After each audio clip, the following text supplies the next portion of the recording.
Granilik. Boker Tov, Rudy.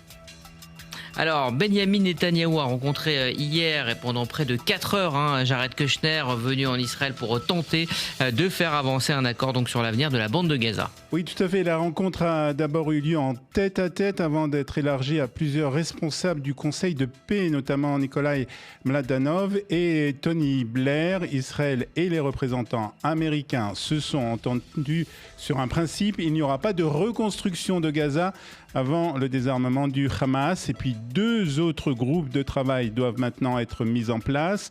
Le premier sur le désarmement du Hamas, justement, et la démilitarisation de Gaza. Le second sur la situation sanitaire et l'accès à l'eau potable et le risque de propagation d'épidémies. En tout cas, une chose est claire pour Israël, il n'y aura pas de retrait de la bande de Gaza sans démilitarisation du Hamas. Oui, Israël exige que ces armes soient remises au commandant de la force internationale prévue à Gaza sous supervision américaine avant toute reconstruction. Le message donc adressé au Hamas est très clair, comme vous l'avez dit Rudy. S'il ne commence pas concrètement à se désarmer, Israël pourrait obtenir un soutien international pour intervenir militairement. En attendant, Israël refuse tout retrait de Tsahal de la ligne jaune et entend conserver sa liberté d'action contre toute menace visant ses soldats.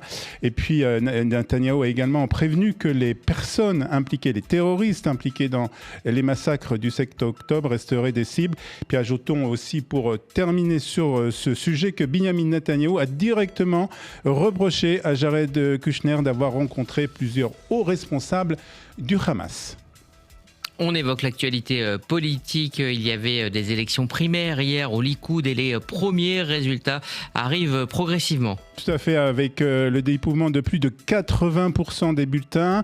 Eli Cohen donc arrive en tête devant Amir Ohana, le président de la Knesset, et Yair Levin, le ministre de la Justice. Miri Regev est la première femme de la liste, occupe pour l'instant la 4e place. Parmi les surprises, Ophir Katz réalise une forte percée, tout comme Almog Cohen, qui entre dans le top 10 pour sa première primaire sous les couleurs du Likoud. En revanche, plusieurs ministres sont pour l'instant en position non éligible, notamment Mai Golan, Avi Dichter et Idit Silman. Tali Gottlieb, dont on a beaucoup parlé, annoncé très haut pendant la campagne, ne serait finalement qu'à la 12e place, tandis qu'un duel serré oppose Nir Barkat à Zeev Elkin pour l'une des dernières places considérées comme réaliste.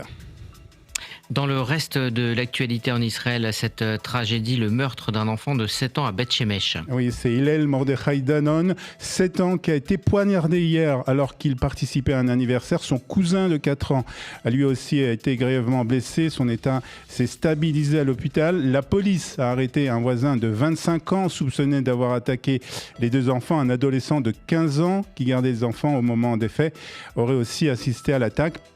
Pour la famille, le choc est d'autant plus terrible qu'un autre proche est mort dans un accident de la route il y a seulement une semaine. Alors, est-ce qu'on en sait plus sur les raisons de ce meurtre ? Pour l'instant, non. Le mobile n'est pas établi. La police vérifie principalement la piste d'un conflit entre les 2 familles. Plusieurs médias israéliens indiquent aussi qu'il y aurait des antécédents psychiatriques chez celui qui a poignardé cet enfant. Mais à ce stade, rien ne permet d'affirmer que c'est la raison du passage à l'acte. L'enquête de la police de Jérusalem ne fait que commencer. Et puis on va terminer ce journal en direct de Jérusalem avec une belle histoire d'Alia. Oui, celle de 47 juifs d'origine persane d'Iran, donc membres de 4 familles qui viennent de quitter New York pour s'installer en Israël, à Ranana très exactement. Leur famille avait fui l'Iran après la révolution islamique de 1979 et s'était installée aux États-Unis. Plusieurs décennies plus tard, donc leurs enfants et petits-enfants ont donc choisi Israël pour poursuivre leur histoire. À leur arrivée à Ben Gurion, une centaine de personnes les attendaient avec des drapeaux israéliens et des chants. L'un des nouveaux immigrants, Jordan Carmili, est arrivé avec son épouse et leurs 6 enfants. Il explique que la guerre de ces 3 dernières années a beaucoup pesé dans sa décision.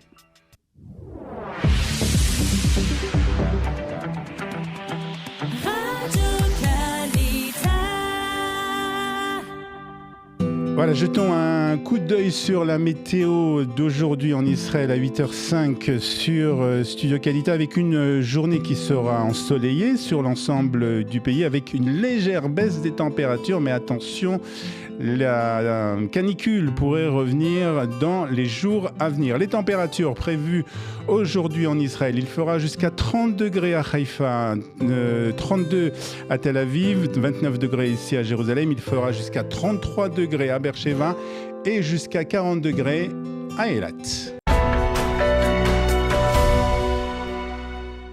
Des élections primaires ont donc eu lieu hier au Likoud, avec les premiers résultats pour le moment. 80% du dépouillement est connu, et nous allons donc parler de ces élections et puis de ces premiers résultats avec Dror Even-Sapir. Dror, bonjour, merci beaucoup d'être avec nous ce matin. Bonjour Olivier. Alors, vous êtes journaliste et vous avez bien sûr suivi de très près ces élections primaires. Avant de parler des premiers résultats qui nous sont arrivés, 80%, donc pour le moment des résultats. Comment vous analysez, quel est votre avis sur cette campagne des primaires qui s'est déroulée donc dans les semaines avant ces élections? Pour que les spectateurs comprennent bien, ce sont véritablement les élections primaires les plus cruciales que le parti au pouvoir actuellement, le Likoud, est organisé depuis au moins une décennie, puisque la moitié environ des candidats de premier plan, je parle des ministres et des députés actuels, la moitié au moins des ministres et des députés actuels risquaient de ne plus retrouver leur siège, étant donné la contre-performance actuelle du Likoud dans les sondages, puisque le Likoud disposait de 32 députés aux dernières élections, plus ce qu'on appelle les députés norvégiens, à savoir ceux qui sont rentrés à la Knesset grâce à la loi norvégienne qui permet à un député nommé ministre de renoncer à sa place et donc de laisser sa place de député au prochain sur la liste, plus l'ajout des députés du micro-parti de Guidon Sar, cas de deux d'entre eux, et bien évidemment cette fameuse affaire dont on a beaucoup parlé, à savoir celle des places réservées que Benjamin Netanyahou, Premier ministre et président du Likoud, a réussi à obtenir, à savoir à peu près 7 ou 8 places plus ou moins éligibles que Benjamin Netanyahou va lui-même nommer, donc des députés qui n'auront pas à être élus dans le cadre de ces élections primaires par les adhérents du parti, mais qui ont été nommés directement par Benjamin Netanyahou. On sait que 3 des ministres ont bénéficié de cet avantage, à savoir les 2 Katz, le ministre de la Défense Israël Katz, le ministre Chaim Katz et le ministre des Affaires étrangères Guidon Sar. Donc ça laisse peu de place, très peu de place, éligible en tout cas, considéré actuellement comme réaliste d'après les sondages, aux autres ministres et aux autres députés sortants de Likoud. Alors, Benjamin Netanyahou a annoncé officiellement qu'il n'intervenait pas dans ces élections, mais est-ce que quand même, d'une certaine manière, il a essayé d'influencer pour que justement cette liste aux prochaines élections lui convienne et soit une liste qui puisse être portée justement par Benjamin Netanyahou pour ces prochaines élections? Ah oui, c'est incontestable. Lorsque vous dites qu'il ne s'est pas mêlé des élections, tout de même, le fait, encore une fois, il faut insister sur ce point, qu'il a pu nommer 8 candidats dans cette liste, 8 candidats considérés comme éligibles, c'est une intervention très directe du Premier ministre qui voulait absolument une liste à son image, composée essentiellement de personnalités politiques qui lui sont fidèles. Et puis Benjamin Netanyahou s'est engagé en faveur de l'un des candidats qui concourait pour la place réservée aux candidats de la région de Tel Aviv. D'ailleurs, son candidat a été élu. Même chose pour celle de Jérusalem, de la Judée-Samarie et de la région de la Plaine à Shfela. Son candidat, le candidat qui avait la préférence de Benjamin Netanyahou, a été élu. Et puis, Netanyahou ne faisait pas mystère de sa volonté de voir la très turbulente députée Tali Gottlieb ne pas obtenir l'une des meilleures places sur la liste. Et de son point de vue, eh bien c'est une réussite du point de vue de Benjamin Netanyahou, puisque Tali Gottlieb qu'on imaginait comme étant l'une des grandes gagnantes de ces élections primaires, obtient une place certes éligible, elle sera à la prochaine Knesset, Ouais. mais beaucoup moins élevée que celle qu'elle espérait. Alors, on va parler des premiers résultats qui nous sont parvenus, mais encore un mot justement sur le fait que Benjamin Netanyahu a voulu justement une liste peut-être, on va dire, moins extrémiste et plus tendre, du nouveau, peut-être plus au centre droit. Est-ce que vous pensez que justement c'est pour essayer de séduire peut-être certains électeurs qui ne savent pas encore pour qui voter? Alors, il y a deux choses. Il y a cet élément-là, vous avez raison, effectivement, puisque l'essentiel des électeurs qui, d'après les sondages, d'après la plupart des sondages, ont déserté le Likoud au cours de ces dernières années, se sont reportés vers des partis qu'on pourrait qualifier de centre ou de centre-droit. Il y a eu également une déperdition de voix à la faveur d'Itamar Ben-Gvir. C'est un aspect qu'il ne faut pas négliger, mais la plupart des voix perdues par le Likoud sont allées sur sa gauche, entre guillemets, et puis il y a aussi encore beaucoup d'indécis, d'électeurs indécis, d'électeurs de droite, de Likoud, déçus par les performances ou les contre-performances de ce gouvernement. Donc il y a cet aspect-là, puis il y a un autre aspect, encore une fois, sur lequel il faut insister, à savoir la volonté de Benjamin Netanyahu d'obtenir un groupe parlementaire Likoud à la prochaine Knesset qui lui soit fidèle. Parce que ça ne vous a sans doute pas échappé, Olivier, un certain nombre de leaders de l'opposition, notamment Gadi Eisenkot, mais il n'est pas le seul, Lieberman également, envisage, ils le disent très clairement, après les élections, de débaucher, entre guillemets, un certain nombre de députés Likoud qui pourraient peut-être rejoindre une coalition formée par les partis de l'opposition actuelle. Benjamin Netanyahu lui-même ne s'était pas privé de le faire dans l'autre sens à plusieurs reprises, notamment avec les députés du micro-parti de Gideon Sa'ar, qui avaient été élus sur la liste d'un opposant à Benjamin Netanyahu, à savoir Benny Gantz. Donc c'est la raison pour laquelle je crois que Benjamin Netanyahu veut absolument empêcher ce scénario, d'une part, nommant encore une fois des fidèles, les fameux chirionim, les places réservées, et également en favorisant l'élection de députés qui lui seront tout à fait fidèles et qui ne seront pas tentés de rejoindre un gouvernement formé par Gadi Eisenkot, Naftali Bennett ou Avigdor Lieberman. Alors justement, concernant donc l'infidélité des députés, est-ce que, au vu des premiers résultats, puisqu'on est déjà plus de 80% du dépouillement, est-ce que Benjamin Netanyahu a des raisons d'être satisfait de cette liste ? Oui, alors vous savez, pour des élections primaires, les leaders politiques ne sont jamais satisfaits à 100%, mais globalement oui, étant donné que, encore une fois, Tali Gottlieb n'obtient pas une place très élevée, alors elle sera à la prochaine Knesset, et pour Benjamin Netanyahu, c'est un casse-tête, et pas seulement pour lui. Et puis concernant...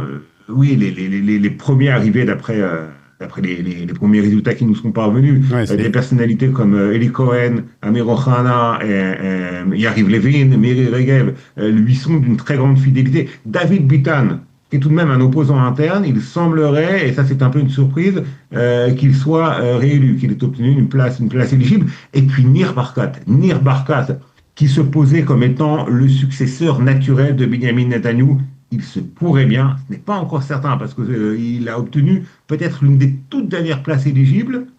Nir Barkat est en difficulté, alors qu'il était encore une fois l'une des personnalités les mieux placées pour succéder à Benjamin Netanyahu. Mais il y a eu des révélations ces dernières semaines, ou même ces derniers jours, concernant une sorte de putsch interne qui aurait été tenté par Nir Barkat au lendemain du 7 octobre. Et je rappelle qu'au lendemain du 7 octobre, Benjamin Netanyahu était considéré comme étant fini politiquement, étant donné l'ampleur du traumatisme. Il est parvenu à rebondir, mais à cette époque, un certain nombre de députés étaient prêts à rejoindre Nir Barkat dans cette sorte de putsch interne au Likoud qui aurait consisté à destituer Benjamin Netanyahu et à nommer une autre personnalité à la tête du gouvernement, puis à la tête du Likoud. Nir Barkat paye les frais de ces révélations, entre guillemets, et il se pourrait qu'il ne soit pas réélu. Encore une fois, il faut attendre que toutes les voix soient dépouillées, mais il est en difficulté. Justement, concernant Nir Barkat, on a vu que Benjamin Netanyahou n'a pas du tout réagi à ces informations, ces révélations, et il n'a pas ni confirmé ni infirmé. Nir Barkat a demandé même une rencontre avec Benjamin Netanyahou, mais Benjamin Netanyahou n'a pas jugé nécessaire de rencontrer Nir Barkat. Comment vous interprétez cette attitude de Benjamin Netanyahou ? Il n'a pas eu besoin de réagir officiellement. C'est-à-dire, à partir du moment où ces informations sont parvenues à la presse, à un moment très opportun, hein, on peut tout à fait imaginer que c'est l'entourage, peut-être, de Benjamin Netanyahou qui a favorisé ces révélations, entre guillemets. Donc, c'est un moyen d'intervenir sans intervenir directement en tant que Premier ministre, en tant que président du parti. Le message était très clair. Et il faut insister sur le fait que les adhérents du Likoud sont eux-mêmes fidèles parmi les fidèles de Benjamin Netanyahou. Ce qui d'ailleurs pose beaucoup de questions sur ce que deviendra ce parti après l'ère Netanyahou, puisque c'est un parti où la fidélité au chef n'a sans doute jamais atteint de tel niveau. C'est très clair, encore une fois, dans la liste des candidats les mieux placés au lendemain de ces élections primaires. Et puis, il y a un autre élément qui est un élément là peut-être un peu plus idéologique sur lequel il faut insister. La plupart des candidats les plus associés à la réforme judiciaire et à la lutte contre les contre-pouvoirs, contre l'institution judiciaire, ont obtenu de très bonnes places. Amir Ohana, Yariv Levin, Eli Cohen, c'est peut-être un petit peu moins le cas, mais tout de même. Insister également sur le fait, et ça aussi c'est l'une des surprises de ce scrutin, qu'un tout nouveau candidat qui a lancé sa campagne interne il y a quelques jours à peine, et qui avait été élu à la Knesset sur la liste d'Itamar Ben-Gvir, donc une liste d'extrême droite coheniste, et je parle d'Almog Cohen, le vice-ministre Almog Cohen, a été élu assez confortablement. Alors, encore une fois, qu'il ne provient pas de Likoud et qu'il provient véritablement de l'extrême droite coheniste. Et là aussi, ça montre à quel point le Likoud a évolué idéologiquement. Pour terminer, dernière question, Dror. Donc, on va connaître la composition de cette liste, mais de cette liste, on ne peut pas comprendre, on ne peut pas voir qui sera le successeur de Benjamin Netanyahou pour le moment. Oui, effectivement, c'est une question qui se pose. Vous savez, le président de la Knesset était donné grand vainqueur de ces élections primaires dans les sondages internes. Alors, il est toujours très difficile de réaliser des sondages crédibles lorsqu'il s'agit d'élections primaires à un parti politique. Mais Amir Ohana était le grand favori. Amir Ohana, c'est, vous savez, le président actuel de la Knesset, grand favori et dauphin désigné. En fait, il y avait deux personnalités politiques qui étaient les mieux placés pour succéder à Benjamin Netanyahou, Nir Barkat, dont on a parlé tout à l'heure, et qui, encore une fois, est dans une position très difficile, et Amir Ohana, qui n'est pas arrivé premier, mais deuxième. C'est un excellent résultat, mais tout de même en deçà de ce que lui espérait et de ce que les analystes politiques prévoyaient. Donc, Eli Cohen, qui est une personnalité un petit peu, comment dire, un petit peu plus terne tout de même, un petit peu plus passe-partout. En fait, il n'a pas d'ennemis au sein du Likoud. C'est peut-être ce qui explique cette très belle performance puisqu'il est arrivé numéro 1. Mais peut-être qu'Eli Cohen a des ambitions de succession, de succéder à Benjamin Netanyahou. Cela dit, je pense tout de même qu'aujourd'hui, après la contre-performance de Nir Barkat, Amir Ohana reste la personnalité du Likoud la mieux placée pour succéder le moment venu à Benjamin Netanyahou. Et puis, il ne faut pas oublier non plus certaines personnalités qui ne sont pas dans l'arène politique actuellement et qui pourraient, elles aussi, nourrir ce genre d'ambition. Je pense notamment à l'ancien numéro 1 du Mossad, Yossi Cohen. Très bien. En tout cas, merci beaucoup, Dror, pour ces explications et pour cette analyse. Merci d'avoir été ce matin avec nous, Dror.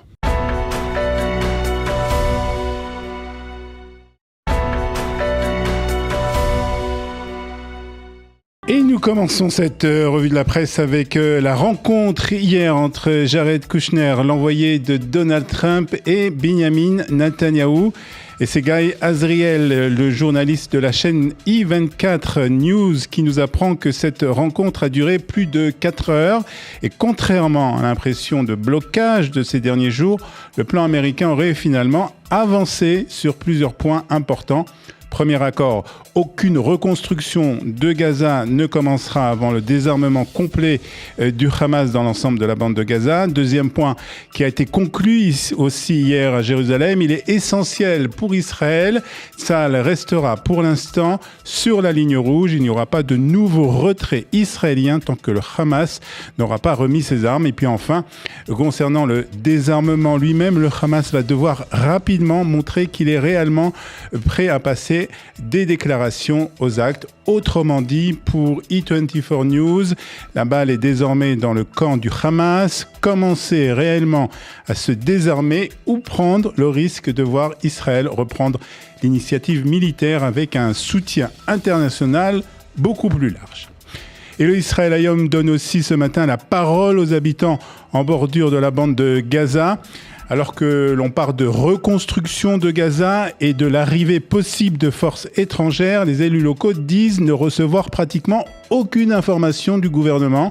Présidente du conseil régional d'Eshkol, Michal Yechizyahu, pose une question simple. Si tout change de l'autre côté de la frontière, qu'est-ce qui va changer du côté israélien ? Elle s'inquiète notamment du niveau de protection des localités et du maintien des forces de Tsahal. Et surtout, après le 7 octobre, elle rappelle donc dans le Israël Hayom de ce matin que la confiance est brisée. Les habitants veulent savoir à quoi ils doivent se préparer. Politique à présent et en marge des élections primaires au Likoud, une analyse très sévère sur l'évolution du Likoud avec ce titre trouvé dans le Yediot ce matin, le virus kahaniste au Likoud. Selon le journaliste Ben Dror Yemini, le parti de Binyamin Netanyahou s'est progressivement rapproché des positions d'Itamar Ben Gvir, au point que la frontière entre le Likoud traditionnel et l'extrême droite devient de plus en plus floue. Pour Ben Dror Yemini, le problème est plus profond qu'une simple radicalisation liée aux primaires. Il rappelle que Menachem Begin avait toujours maintenu une frontière très claire entre le Likoud et le mouvement de Meir Kahana, frontière que, selon Binyamin Netanyahou, a progressivement fait disparaître en légitimant Ben Gvir et en rapprochant son parti de l'extrême droite. Conclusion de Yemini, Netanyahou pourrait aujourd'hui payer le prix d'une évolution qu'il a lui-même encouragée. Puis il est question aussi de l'influence des groupes ultra-orthodoxes sur les primaires du Likoud. Et le Maariv nous en parle, et d'autres journaux aussi nous en parlent, que plusieurs responsables Haredim, dont certains liés à Yahadut HaTorah, ont mobilisé hier des centaines d'adhérents ultra-orthodoxes inscrits au Likoud afin de soutenir des candidats favorables à leurs intérêts. Le système est simple, nous dit le Maariv, des responsables de communautés inscrivent leurs membres au Likoud, puis leur remettent dès le jour du vote une liste précise de candidats à soutenir. Une façon, écrit le journal, d'influencer de l'intérieur la future liste du Likoud. Et puis bien évidemment, toute la presse revient ce matin sur cette journée particulièrement tragique à Beth Shemesh hier. Et c'est même la une du Yediot Aharonot ce matin. Hillel Mordechai Danon, 7 ans, a été poignardé à mort alors qu'il se trouvait dans une piscine gonflable avec son cousin de 4 ans, lui aussi grièvement blessé. Un voisin a été arrêté. Selon le journal, il aurait tenté de nettoyer le sang sur le couteau au moment de son interpellation. Et selon certaines informations aussi, le suspect serait connu de la police pour des affaires de drogue. Le mobile reste totalement inconnu pour le moment. Et quelques heures plus tôt, un autre drame dans la même ville de Beth Shemesh. Un enfant de 4 ans, fils unique de ses parents, a été mortellement renversé par une voiture. Et ce matin, plusieurs articles sont consacrés à la jeunesse israélienne. Le Yediot d'abord qui revient sur l'explosion de l'addiction aux réseaux sociaux chez les adolescents israéliens. Le Yediot présente une étude menée par l'université de Bar-Ilan qui montre qu'en 6 ans, la proportion de jeunes considérés comme dépendants aux réseaux sociaux a presque quadruplé. Elle est passée de 4,1% en 2019 à 16,3% en 2025. Israël est désormais donc au 4e rang en Europe pour ce phénomène. Les chercheurs expliquent que cette tendance a commencé pendant le Covid, mais qu'en Israël, elle s'est poursuivie et même aggravée pendant les années de guerre. Mais les chercheurs insistent sur un point, l'objectif n'est pas de supprimer les écrans, mais d'apprendre aux jeunes à les utiliser de manière plus équilibrée. Autre regard ce matin sur la jeunesse israélienne dans le Israël Hayom, avec le journal qui constate un rapprochement d'une partie des adolescents avec la religion et la tradition. Depuis le 7 octobre, selon une enquête du JPPI, 46% des jeunes non religieux disent que leurs amis respectent aujourd'hui davantage de traditions juives comme les tfilines, le Shabbat, les prières ou encore l'allumage des bougies. Dans certains lycées laïcs, on voit désormais des élèves porter la kippa ou les tzitzit et participer à des cours de Torah ou lire des Tehillim. Le 7 octobre aurait donc accéléré cette recherche de repères, d'identité et d'appartenance, mais les réseaux sociaux jouent également un rôle important, selon le Israël Hayom, notamment TikTok, où les contenus religieux sont de plus en plus présents. Et nous terminons avec un mot de sport et la nouvelle étoile de la natation israélienne. Et rappelez-vous bien de ce nom, cette étoile s'appelle Tomer Schuster. Le Yedéot nous raconte qu'à 22 ans, le jeune nageur vient de révéler lors des championnats d'Europe à Paris. Il a battu 2 records d'Israël sur 50 et 100 mètres d'eau. Performance d'autant plus remarquable que Schuster a longtemps pensé arrêter la natation. Il y a encore 3 ans, il n'avait jamais intégré les équipes nationales chez les jeunes. Aujourd'hui, Tomer Schuster ne cache plus ses ambitions. Je vise le plus haut possible, dit-il, avec les grandes compétitions internationales. Je reprends la fin. Aujourd'hui, Tomer Schuster ne cache plus ses ambitions. Je vise le plus haut possible, dit-il, avec déjà les grandes compétitions internationales en ligne de mire.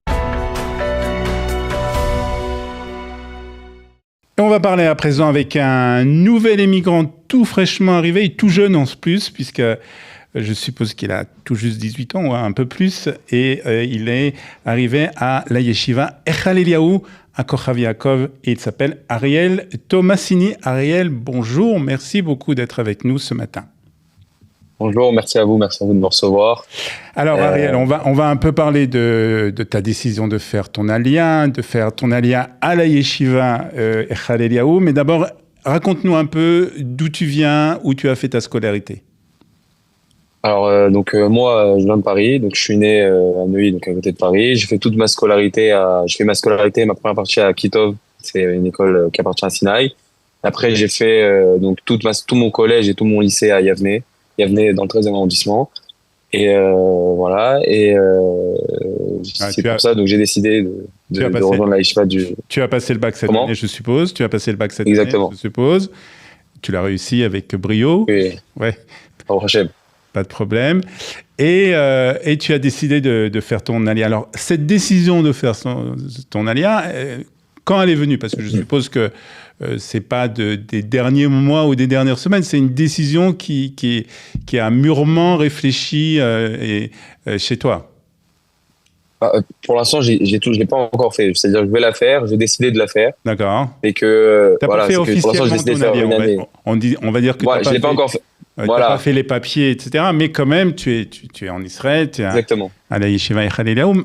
Quand cette décision de venir en Israël, tu t'es dit, voilà, moi, après mon bac, je ne vais pas faire mes études en France, je veux partir.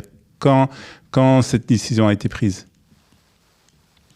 Alors, en fait, c'est une décision qui faisait partie d'un idéal. C'est-à-dire que depuis petit, je pense à aller en Israël, etc. Et plus précisément à la yeshiva, c'est parce que la yeshiva, je ne sais pas si vous savez, elle propose un programme pour les jeunes entre 14 et 17 ans, tous les étés, de faire 2 semaines, 3 semaines à la yeshiva. Et j'avais été en classe de 3e avec des copains à moi. On avait été, et franchement, j'avais adoré la yeshiva, l'accueil des rabbanim, etc. Donc c'est pour ça que j'ai choisi en fait de faire cette yeshiva. Même je suis retourné avec le bac bleu blanc, etc.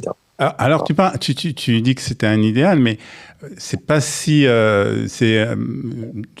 pour un idéal pour un jeune adolescent en France. Comment on arrive à cet idéal de se dire voilà, ma place est en Israël et non pas en France? C'est quelque chose qui vient de la famille, qui vient de l'école. Comment ça arrive? Voilà. C'est ça que Ouais, j'essaie de comprendre. ça peut venir de toutes parts. Ça peut venir, premièrement, ça peut venir de la famille, donc de l'éducation qu'on reçoit, de l'amour d'Israël qu'on reçoit. Ensuite, ça peut venir de l'école dans laquelle on est. En effet, moi j'étais à Yavne, donc on avait donc des cours sur l'histoire juive, sur le sionisme. On est allé donc en Israël avec le bac bleu blanc. Ils nous proposaient des salons Massa, etc. Et oui, ça joue en partie, et c'est aussi ça qui pousse à faire donc cette décision. Et à aucun moment, tu t'es dit, je vais peut-être essayer de faire des études, de vérifier peut-être une grande école en France ou quelque part dans un autre pays, autre qu'Israël. Ton idéal, c'était Israël de toutes les manières. Pas de toutes les manières. C'est-à-dire que en fait, c'était un idéal que je portais. Mais bien sûr, il y a eu des moments de doute. Il y a eu des moments où je voulais peut-être rester en France. Pour intégrer des écoles comme Dauphine, etc. Donc j'y avais pensé, j'avais pas donc barré cette option-là. Mais bon, finalement, c'était un choix de cœur, c'était de venir faire la yeshiva en Israël, de faire l'armée, de faire mes études dans un futur proche. Comment tes parents ont réagi à cette décision? Ils avaient un peu peur de l'endroit de la yeshiva. D'aller en Israël, ils étaient contents. Ils sont un peu tristes parce que c'est normal de laisser partir un fils à l'étranger, de pas grandir avec lui, surtout quand on a 18 ans. Mais sinon, ils étaient contents parce que finalement, j'étais un des premiers qui partait en Israël. T'es le premier de la famille, ou tu as déjà des frères ou peut-être même des cousins qui sont déjà partis?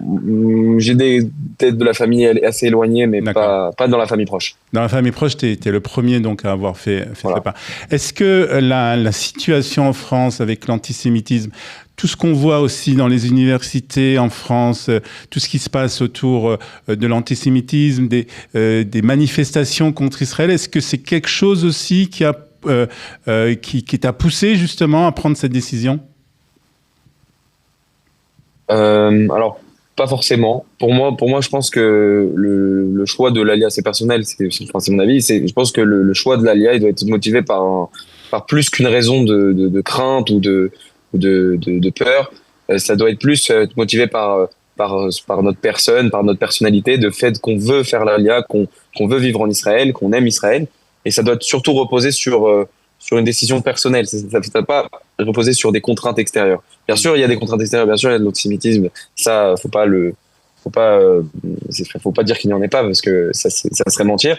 Mais en réalité, ma décision c'était plus un choix vraiment personnel et pas lié à des contraintes extérieures comme l'antisémitisme ou bien. Mais ça peut jouer aussi. Donc, je comprends. Alors, comme tu nous l'as expliqué, tu as décidé donc de faire non seulement ton alia, mais en tout cas de venir pour le moment en Israël, même si c'est pas une alia officielle, et de venir à la yeshiva Echal Eliyahu à Kochav Yaakov. D'abord, sur le choix de cette yeshiva Echal Eliyahu, je suppose que tu avais le choix entre différentes yeshivot, et puis le fait aussi, comme ça, de venir s'installer en Judée et Samarie, avec tout ce qui se passe exactement, et tout ce qu'on entend. C'est pas quelque chose qui t'a fait un peu peur à toi aussi? Pas seulement à tes parents? Oui, mais ils ont fait peur, ça a fait peur à mes parents. Ça m'a fait peur un peu au début aussi de savoir que la yeshiva au début, elle était en Judée et Samarie, mais comme j'avais déjà été une fois, j'ai été voir, en fait, ce que c'était finalement la Judée et Samarie et la yeshiva. Et on se sent comme en Israël. C'est que oui, j'ai hésité entre d'autres yeshivot. Il y avait notamment d'autres yeshivot dans les salons Massa, etc. Mais j'étais plus poussé à choisir cette yeshiva parce que j'avais déjà fait donc ces 3 semaines et j'avais adoré. Et je connais aussi donc les rabbanim, très bien les rabbanim, que ce soit Rav Yecheskel, je le connais depuis quelques années. Rav Jonas Farouz, c'était mon professeur et envoyé de la yeshiva à Yavne. Et donc voilà, j'étais aussi motivé par ça. C'est ce qui m'a poussé à choisir cette yeshiva aussi. Mais sur la décision de faire une année de yeshiva, je ne sais pas quel était ton niveau de religion en France, mais c'était une décision qui s'imposait d'elle-même, ou c'était comme ça quelque chose, tu dis, voilà, c'est une année où je peux donner, où je peux avoir un peu une année de spiritualité. C'est quelque chose qui s'est imposé de lui-même? Non, ça s'est pas imposé de lui-même. J'ai hésité à faire cette année d'Yeshiva. Finalement, j'ai réfléchi que si j'allais en Israël, faut avoir des années d'intégration, Ouais. que ça passe pas seulement par l'armée, c'est aussi par des programmes Massa. Je voulais faire donc un programme pour non seulement agrandir mes connaissances en Torah, mais également voilà, je suis parti avec des copains, profiter aussi, apprendre à parler avec d'Israéliens à la yeshiva, bien apprendre l'hébreu.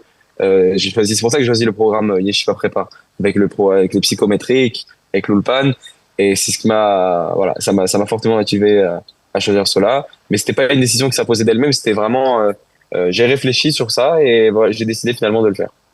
Alors, donc, pour le moment, donc, tu viens de commencer, hein, il y a 2-3 jours, hein, la yeshiva Ouais. vient de commencer, Rosh Chodesh Elul, bien sûr, toutes les yeshivot ont recommencé Rosh Chodesh Elul. D'abord, tes premières impressions, quelle est l'ambiance? Il y a, je crois, un petit groupe de Français, de francophones qui est à la yeshiva Echal Eliyahu, hein, puisqu'il y a un programme spécial pour eux.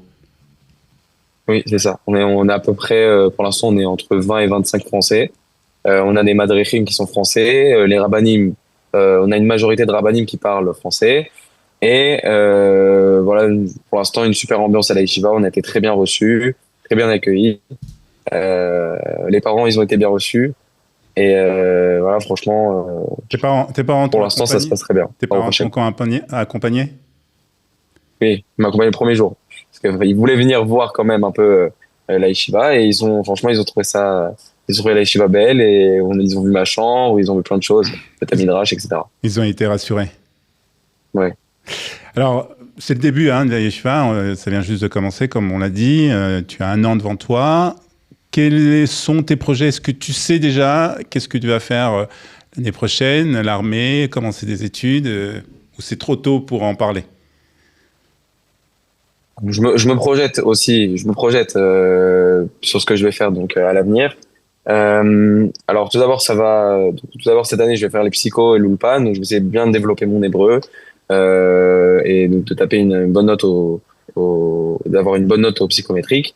Et finalement après, je pense que je vais suivre un cursus assez normal. Je dois entrer à l'armée. Je sais pas encore ce que je vais faire dans l'armée, pas encore sûr. Et après pour les études, j'hésite entre ça dépend aussi des psychométriques. J'hésite entre ou médecine ou ingénierie. Voilà, ingénierie dans la tech, dans l'informatique. Très bien, donc beaucoup d'ambition, c'est bien. Et Ouais. l'armée aussi, au passage, c'est aussi très important. En tout cas, on va te souhaiter une bonne année, beaucoup de hatzlacha dans cette année Merci de beaucoup. yeshiva. Profite bien, surtout des enseignements et surtout des rabbanim qui sont excellents à la yeshiva du Rav Bochko à Echal Eliyahu. Et puis peut-être qu'on se reparlera d'ici quelques mois pour voir où tu en es.